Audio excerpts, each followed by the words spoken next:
All right, well, it's time to talk a little bit about attachment, and we're going to start by discussing the strange situation.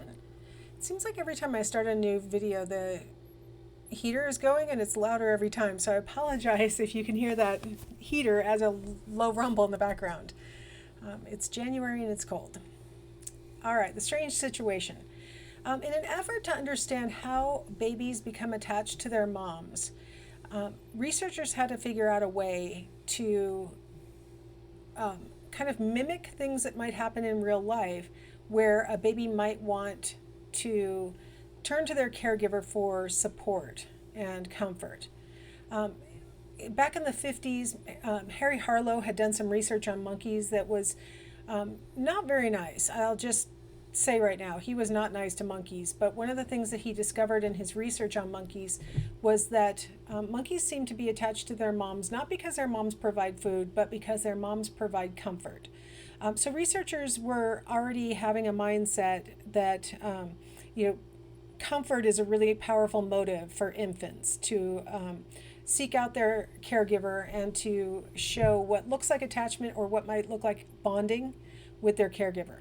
So, Mary Ainsworth came up with this idea for a strange situation, and the idea is that you put an infant and their caregiver into this strange situation and see if, while under this kind of stress, the infant turns to their caregiver for support.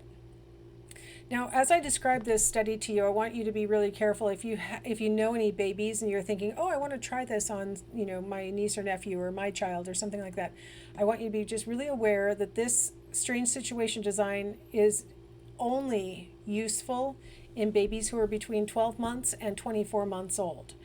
So you don't want to test a baby that's younger than that because they may give incorrect impressions. And you don't want to test this on a toddler, preschooler, because it just doesn't work. The situation won't elicit the kinds of behaviors that you need.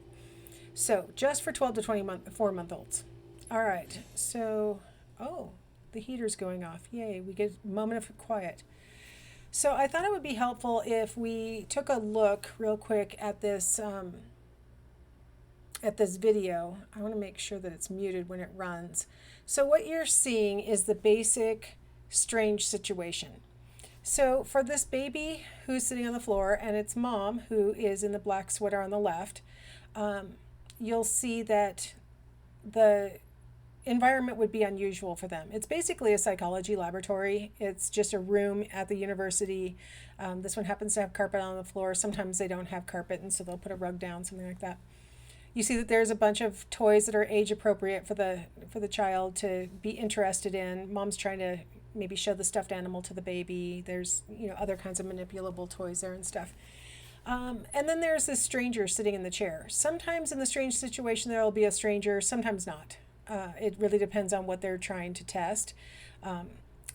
Just in the room by themselves, the strange situation completely works, just having the mom and the baby there. Usually in strange situation designs, the mom is told to read a magazine or fill out some forms or something like that to kind of keep her occupied so that she won't initiate contact with the baby. Like this mom is looking like she's about to do is initiate contact with this baby. The intention is to see how the baby reaches out to mom, not have mom initiate contact and take control of the situation. So you kind of have to get the moms busy so that they won't, hey, look, here's a stuffed animal. Hey, look, here's some blocks. You don't want the mom doing that. You want the baby to explore if they want to explore. You want the baby to go back to the mom if that's what the baby wants to do. You want the baby to lead the way in this design. The example that you're seeing here, what they wanted to find out is whether a stranger could provide comfort to the baby in the strange situation. So that's a changed variable. But in the original research that Mary Ainsworth did, it was just the mom and the baby alone in the room. There was a period of time when the baby was allowed free play, could do whatever the baby wants to do, wander around, play with the toys, sit on mom's lap, whatever the baby wants to do. And then at some point, there's going to be a knock on the door that's going to alert mom that she's supposed to get up, say goodbye to the baby, so say the baby's name and say bye-bye, and then confidently stride to the door and leave the room, shutting the door behind them. So the baby's left alone in the strange situation. In this video, you'll see that the baby's not left alone in the strange situation. They're left alone with a stranger in the strange situation. And they wanted to see what effect that would have on the baby. But in the original, the baby was left alone. And so then the researchers wanted to see how the baby reacted to being left alone. Were they upset by it? Did they not care? Like, how did they react to being left alone? They were usually left alone for less than a minute. Enough time so that the researchers could capture the reaction of the baby, but not so long that the baby was actually, harmed or stressed too much by having been left alone.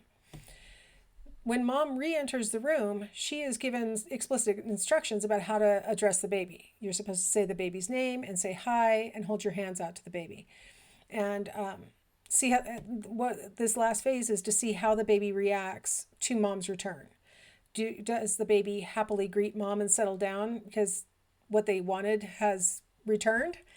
Or do they get mad at mom for having left? Or do they not even really care that mom came back? Right? So that's what they're looking for, is how does the baby play while mom's present? Sorry, I forgot to mute my phone. I apologize for that. How does the baby play while mom is present? How does the baby react when left alone? And then how does the baby react when it's reunited with its mom? That's the culmination of that's the protocol for the strange situation. So I'm going to let you check out the video that's prompted here that'll show you sort of how the strange situation works and how this particular baby responds and stuff like that. And if I might go ahead and queue up a couple of examples of secure and insecure attachment. I'm not sure. So if you see another one right in order, go ahead and just watch all of the examples through. In the meantime, I'll gather myself and decide which order I'm actually going to show you things. So enjoy this video and maybe another one, and then I'll see you on the other side.